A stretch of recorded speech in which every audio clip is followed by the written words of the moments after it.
William Shakespeare ने लिखा था seven ages of man, as you like it, उनका बहुत ही पॉपुलर नाटक है।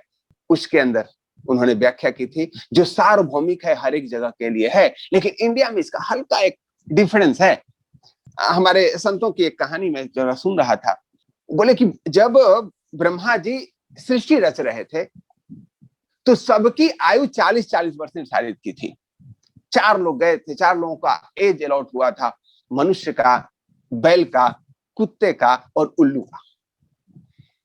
चारों को 40-40 साल उम्र अलॉट हो गई।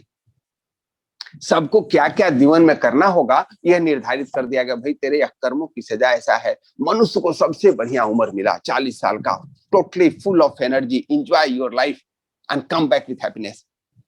मनुष्य दुखी हो गया, बोला प्रभु इतनी शानदार लाइफ 84 लाख योनि के बाद मिला है और आप इतनी छोटी देर हो, मात्र 40 साल है, तो देखते देखते बीत जाए। और मेरे सेशन में जितने लोग हैं 50% ज्यादा लोगों की तो बीत चुकी है। भगवान ने बोला क्या चाहिए तुमको? बोला जी हमें थोड़ा और एक्सटेंशन दे दीजिए। तो बोले कि भाई अलॉटमेंट तो 40-40 की है, बाकी तुम लोग आपस में एक्सचेंज कर लो, जिसको अगर करना है तो आई डोंट हैव ऑब्जेक्शन। बैल इसी इंतजार में बैठा था, बोला प्रभु मुझे तो बहुत ज्यादा है 40 साल, मुझे नहीं इसको कम करके 20 कर दीजिए। वो आदमी की तरह देखा, आदमी सहस्र तैयार हो जाए, बोला भैया अपना 20 साल मुझे दे दे, कम से कम 50% तो मैं रख लूंगा। बैल खुश, आदमी भी खुश। कुत्ता बोला भाई मेरे मालिक, मैं तो आजीवन आप ही की सेवा करूंगा, मेरी एक कृपा और करो, मेरा भी 20 रख लो आप, मैं तो आपके लिए देने के लिए तैयार हूं। 20 साल उसने कुत्ते की मैं रख ली। उल्लू महाराज बोला देखिए आप लोग ना बड़ी जी कृपा चाहेंगे, लक्ष्मी माँ मेरे पास है, मैं उन्हीं का सारथी हूं, 20 मैं भी दे देता हूं आपको। यह तो इसी ताक में था, मनुष्य फायदे के लिए कुछ भी करता है, देखता नहीं है कि मिल क्या रहा है। मिलना चाहिए, इनकमिंग फ्री होना चाहिए। हम तो कोलेस्ट्रॉल के लिए भी लाइन में लगे रहते हैं, कोई प्रोडक्ट पे रखा हुआ है कोलेस्ट्रॉल फ्री, हम देखते हैं कि कुछ ना कुछ तो मिल ही रहा है। यस दोस्तों, उल्लू का भी ले लिया, जमीन पे आया मनुष्य, 40 साल तक फुल एनर्जी है। आप देखो शुरू के जो 5 स्टेजेस है ना, वो 40 साल में है, 40 तक में है। बच्चा फुल ऑफ एनर्जी, स्कूल जा रहा है भले ही, लेकिन उसके अंदर ताजी होती है, एक अलग खुशी होती है। हम लोग का गोल्डन एज होता है स्कूलिंग एज। उसके बाद वो कविताएं लिखना, तेरा नाम रेत पर लिखता हूं मिटाता हूं, एक टीनेजर्स का एज। हमेशा हवाई किला बनाना और उसको ध्वस्त करना, बनाना, दिल 100 बार टूटते हैं लेकिन तुरंत जोड़ते हैं, जुटते हैं। इतना टूटना जुटना आसानी से होता है, रात गई बात गई वाला कंसेप्ट। फिर आता है नौजवान, टोटला है, फुल ऑफ एनर्जी, जो चाहे सो करे, अपने नाम के लिए कुछ भी करता है। वो चाहे तो हिमालय को रौंद दे, फुल ऑफ एनर्जी। उसके बाद सेटलमेंट की तरफ जाता है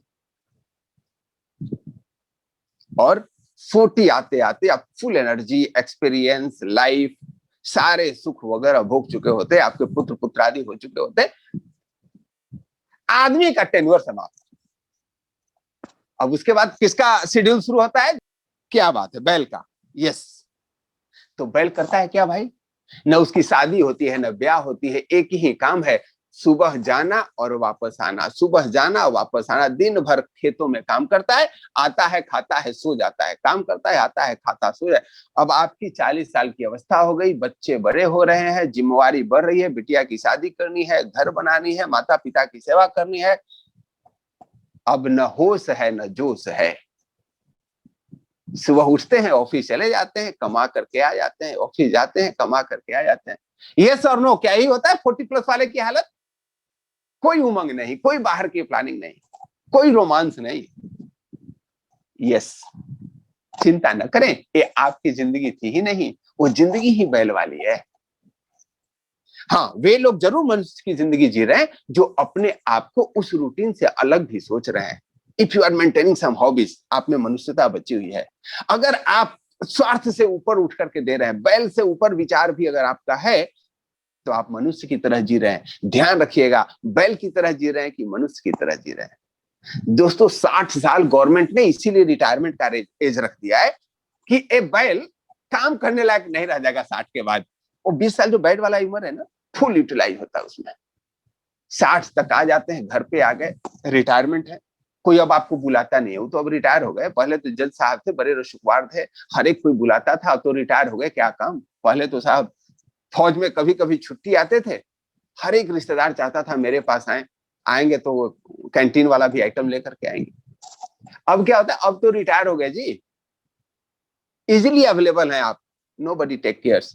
तो आप क्या करते, अपने दरवाजे पे बैठ जाते हैं, क्योंकि वो जिंदगी अब किसकी शुरू हो गई, वह जिंदगी शुरू हो गई। जो कौन आ रहा है, जा रहा है, इस पे प्रॉपर निगरानी रहती है। बेटा कितने बजे आ रही है, बहू कितने बजे आ रही है, बेटी कितने बजे आ रही है, पड़ोसी कितने बजे आ रहा है, रिश्तेदार कौन आया कौन नहीं गया, आते आते ही सारी इंक्वायरी है, नजर खड़ी है। परिवार के लिए खूब वफादारी, बच्चों को स्कूल जाना है छोड़ना है, वो सारा जिम्मेवारी ले रखे हैं, पोते पोतियों से बड़ा प्यार है। जैसे आपके घर का कुत्ता जितना प्रेम से खेलता है ना आपके साथ, वैसे हम भी खेलते हैं, मनुष्य भी खेलता है अपने पोतों पोतियों के साथ।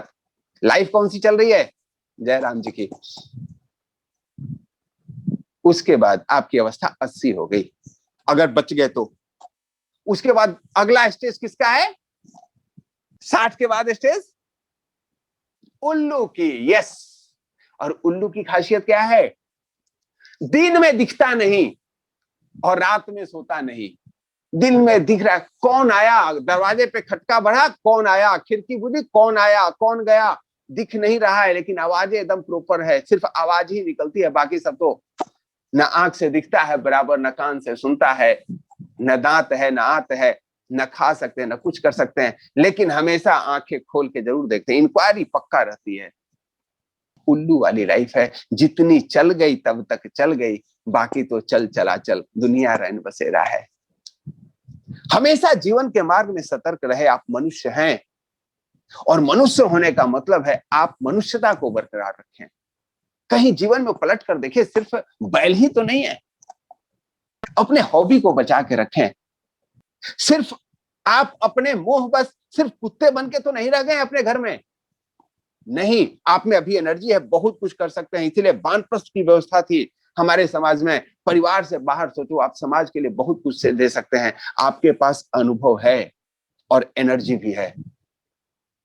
उल्लू बनने की जरूरत नहीं है, उस समय जरूरत है जो जीवन में आपने अभ्यास कर रखा है आध्यात्मिकता के, आप उसके अनुरूप अपने जीवन को ढाल सकते हैं। 7 एजेस ऑफ मैन, या 4 आश्रम, या यह व्यवस्था जो कहीं सुनी बातें आती है, इससे हम क्या सीखते हैं, आपको सजग रहने की जरूरत है।